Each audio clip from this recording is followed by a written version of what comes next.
Jonathan Harker's Journal, 7 May.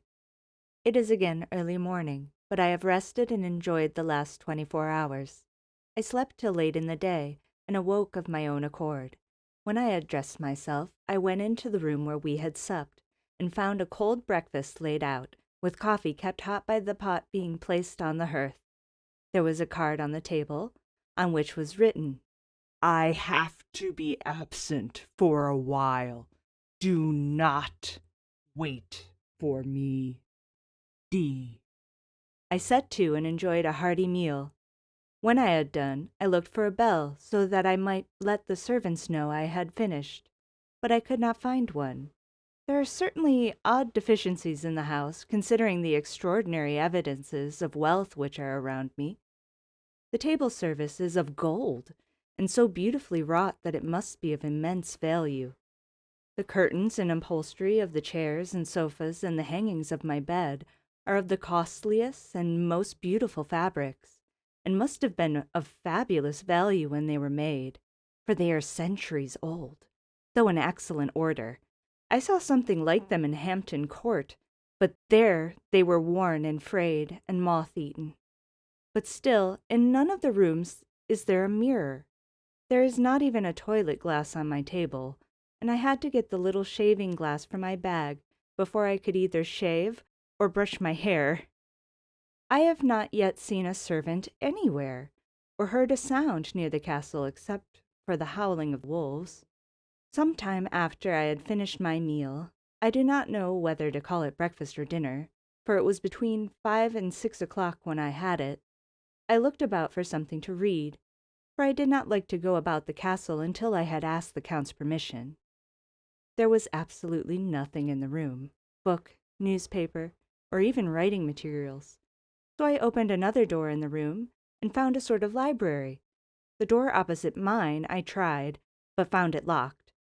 In the library I found, to my great delight, a vast number of English books, whole shelves full of them, and bound volumes of magazines and newspapers. A table in the center was littered with English magazines and newspapers, though none of them were of very recent date. The books were of the most varied kind: history, geography, politics, political economy, botany, geology, law, all relating to England and English life and customs and manners.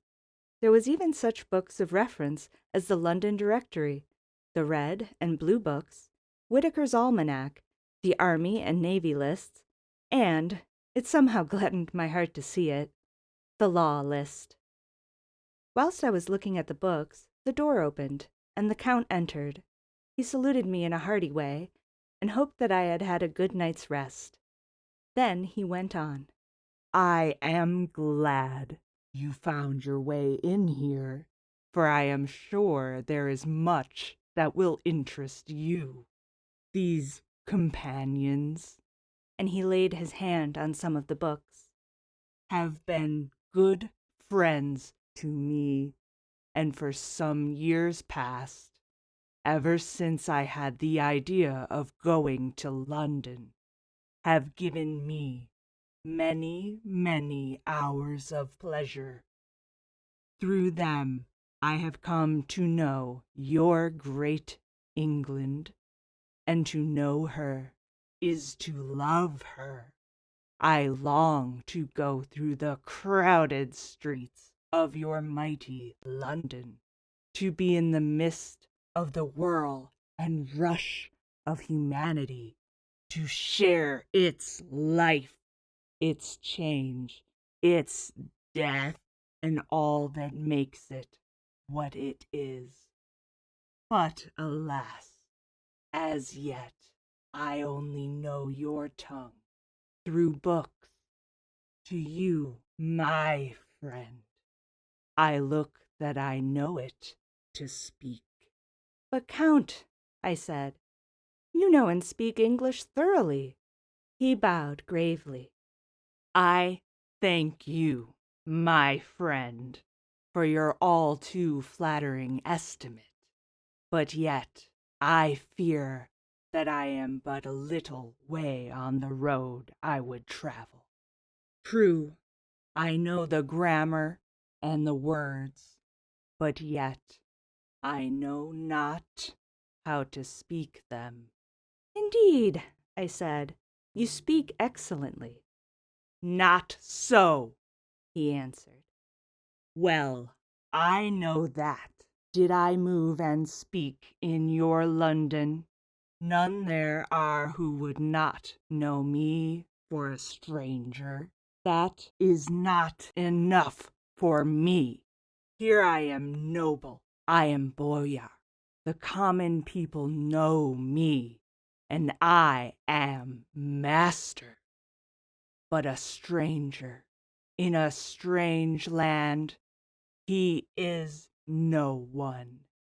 Men know him not, and to know not is to care not for. I am content if I am like the rest, so that no man stops if he see me, or pause in his speaking if he hear my words. Ha ha! A stranger! I have been so long master that I would be master still, or at least that none other should be master of me. You come to me not alone as agent of my friend Peter Hawkins of Exeter, to tell me all about my new estate in London. You shall, I trust, rest here with me a while, so that by our talking I may learn the English intonation. And I would that you tell me when I make error, even of the smallest, in my speaking. I am sorry that I had to be away so long today, but you will, I know, forgive one who has so many important affairs in hand." Of course I said all I could about being willing, and I asked if I might come into the room when I choose. He answered, "Yes, certainly," and added, "You may go anywhere you wish in the castle, except where the doors are locked, where, of course, you will not wish to go. There is reason that all things are as they are, and did you see with my eyes, and know with my knowledge, you would perhaps better understand." I said I was sure of this, and then he went on. "We are in Transylvania, and Transylvania is not England.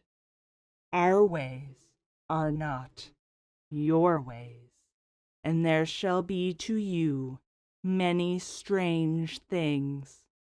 Nay, from what you have told me of your experiences already, you know something of what strange things there may be." This led to much conversation, and as it was evident that he wanted to talk, if only for talking's sake, I asked him many questions regarding the things that had already happened to me or come within my notice. Sometimes he sheered off the subject, or turned the conversation by pretending not to understand, but generally he answered all I asked most frankly. Then, as time went on, I had got somewhat bolder. I asked him of some of the strange things of the preceding night, as, for instance, why the coachman went to the places where he had seen the blue flames. He then explained to me that it was commonly believed that on a certain night of the year, last night in fact, when all evil spirits are supposed to have unchecked sway, a blue flame is seen over any place where treasure has been concealed. "That treasure has been hidden," he went on, "in the region through which you came last night. There can be but little doubt, for it was the ground fought over centuries by the Wallachian, the Saxon, and the Turk. Why, there is hardly a foot of soil in all this region that has not been enriched by the blood of men, patriots or invaders. In old days there were stirring times when the Austrian and the Hungarian came in hordes, and the patriots went out to meet them. Men and women, the aged and the children too, and waited their coming on the rocks above the passes, that they might sweep destruction on them with their artificial avalanches. When the invader was triumphant, he found but little, for whatever there was had been sheltered in the friendly soil. But how, said I, can it have remained so long undiscovered, when there is sure index to it, if men will but take the trouble to look? The Count smiled, and as his lips ran back over his gums, the long, sharp canine teeth showed out strangely. He answered, Because your peasant is at heart a coward and a fool. Those flames only appear on one night, and on that night no man of this land will, if he can help it, stir without his doors. And, dear sir, even if he did, he would not know what to do.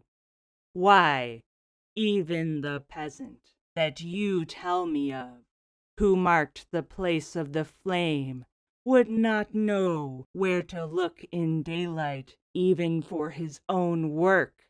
Even you would not, I dare be sworn, be able to find these places again. There you are right, I said. I know no more than the dead where even to look for them. Then we drifted into other matters. Come, he said at last.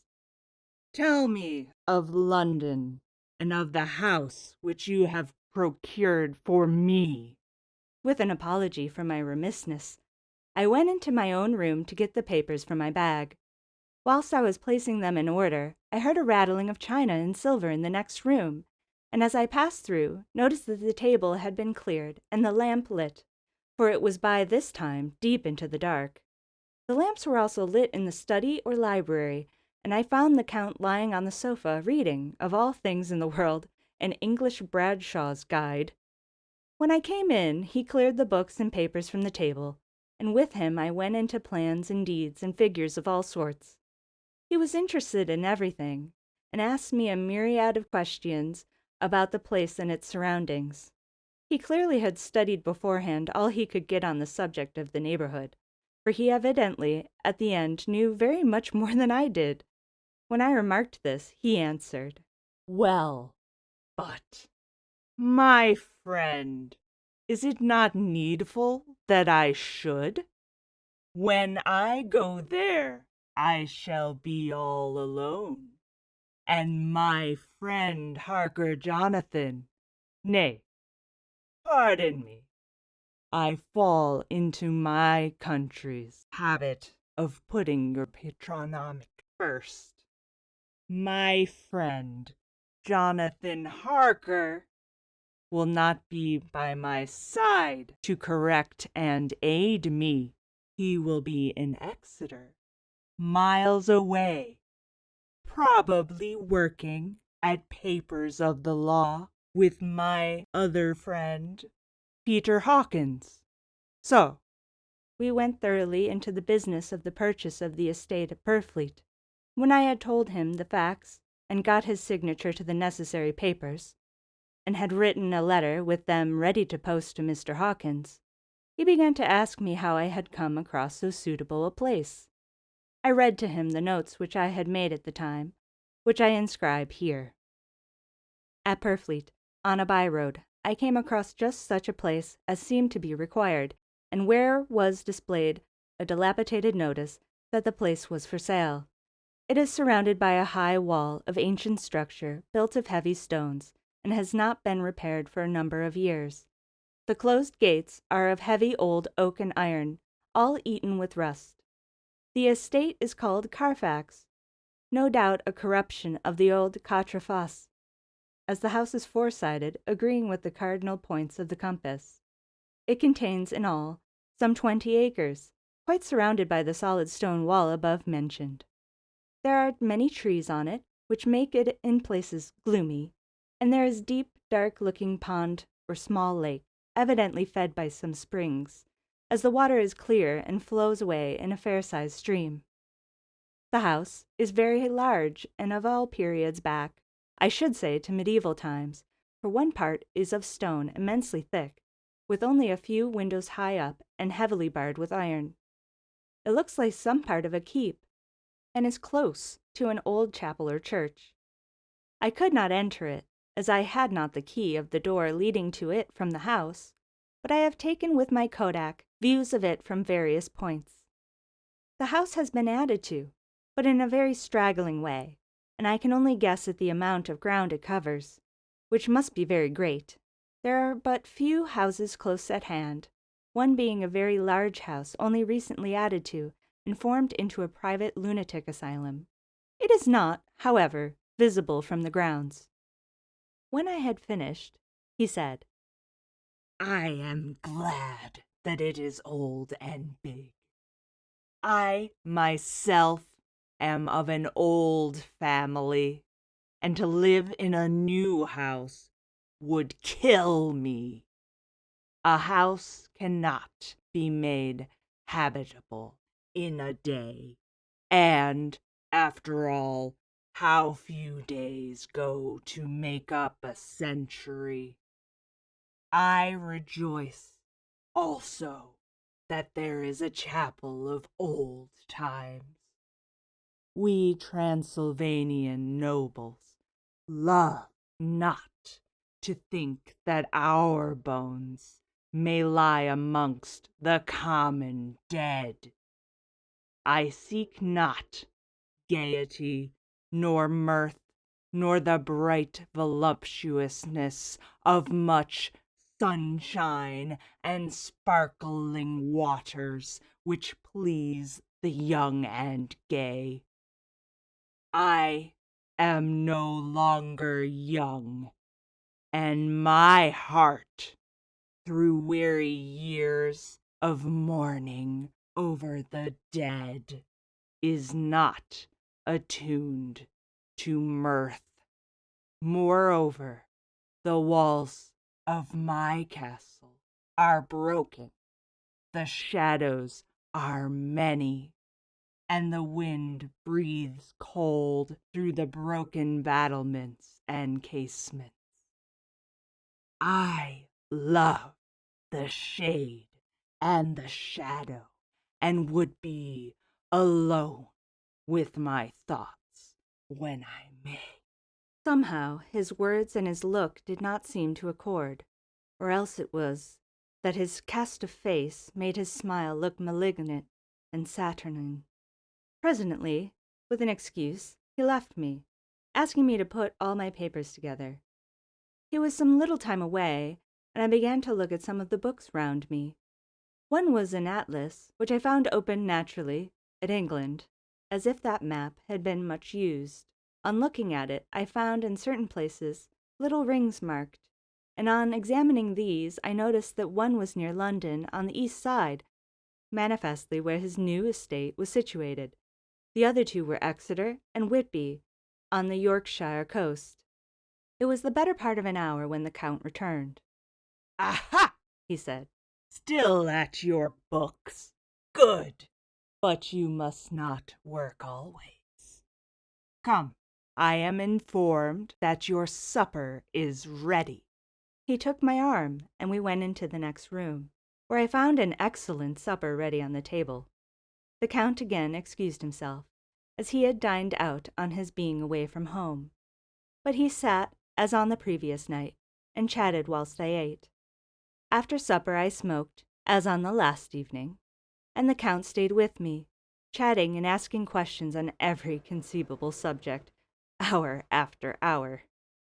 I felt that it was getting very late indeed, but I did not say anything. for I felt under obligation to meet my host's wishes in every way. I was not sleepy, as the long sleep yesterday had fortified me, but I could not help experiencing that chill which comes over one at the coming of the dawn, which is like, in its way, the turn of the tide. They say that people who are near death die generally at the change to the dawn or at the turn of the tide. Anyone who has, when tired, and tied, as it were, to his post, experienced this change in the atmosphere can well believe it.